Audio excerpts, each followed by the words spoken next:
Verse 236. The mind is not separate from habit energy, nor is it together with it. Though enveloped with habit energy, the mind itself remains undifferentiated. Back in video 74 I spoke of the distinction between mind and mind with a capital M. And mind with a capital M is usually the translation of the word citta.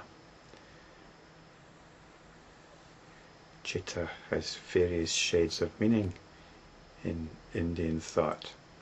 But here in the Sagatikam, in the verse summary of the Lankavatara Sutra, it normally means the alaya vijnana, the undifferentiated mind, and it's spelt with a capital M.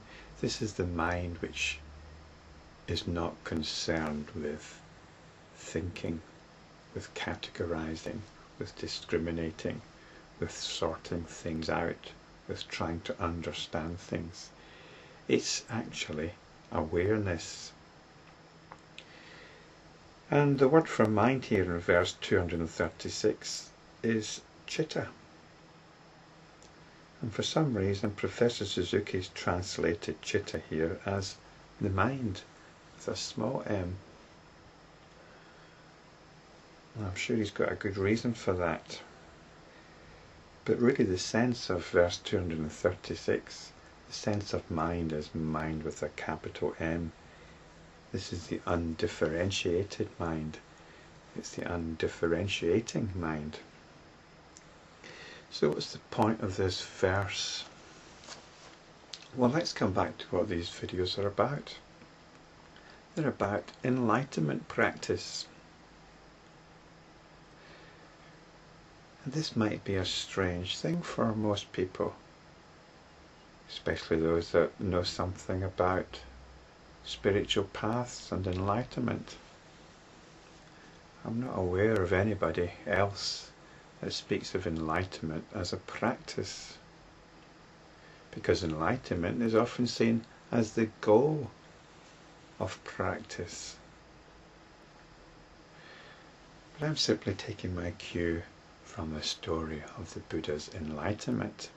The Buddha didn't become enlightened during his time under the Bodhi tree. You can read it yourself. What actually happened is he remembered his enlightenment, which happened spontaneously when he was a youth. This is what he remembered, and he spent the rest of his time under the Bodhi tree becoming established in that. So he spent his time under the Bodhi tree practicing enlightenment. That seems to me to be quite clear.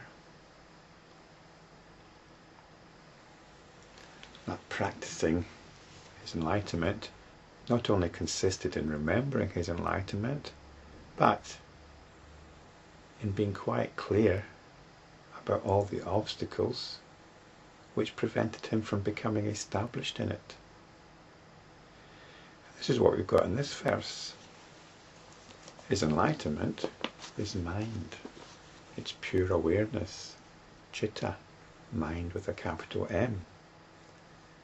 And what prevents us from becoming established in it is our habit energy. These are the vortices of the discriminating mind which suck awareness into them. The mind becomes enveloped in these vortices, and these vortices are habit energy. These are our moods. These are the habits of our moods, our mood patterns. We constantly reinforce our moods, no matter how uncomfortable they might be, and they usually are pretty uncomfortable. We reinforce them by justifying them and playing them out again and again. So there's something very reassuring about this verse. If you regard yourself as being on a spiritual path, then the chances are you'll find yourself failing quite frequently. In enlightenment practice, this is quite normal, because the mind alternates, mind with a capital M, the undifferentiated mind, alternates between realizing itself as the vast river and getting sucked into these vortices of our moods.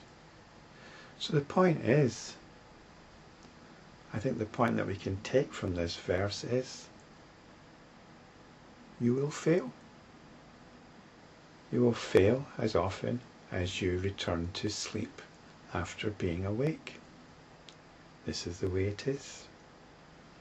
This is the way it is. The point is, you always wake up again. You can always return to realization of the undifferentiated mind. You can return to awakening. You can return to the realization of the nature of that awareness which is hearing this.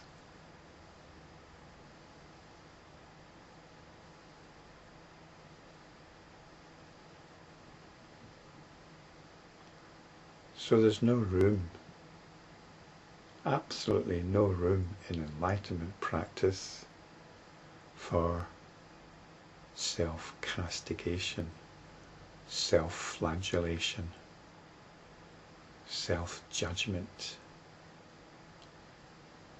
You practice. In fact, you can only practice, you can only come back to enlightenment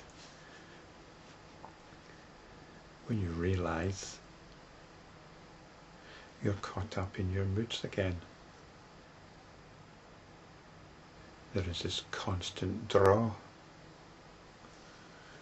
Even the Buddha, if you read the early scriptures, was very human at times. You don't see many instances of this, I admit, because we've had 2,500 years of smoothing over.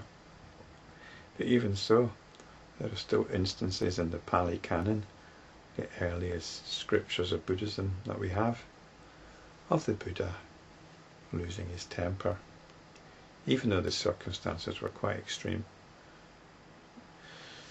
There were attempts of his life by his cousin Devadatta, who was also in the order of monks.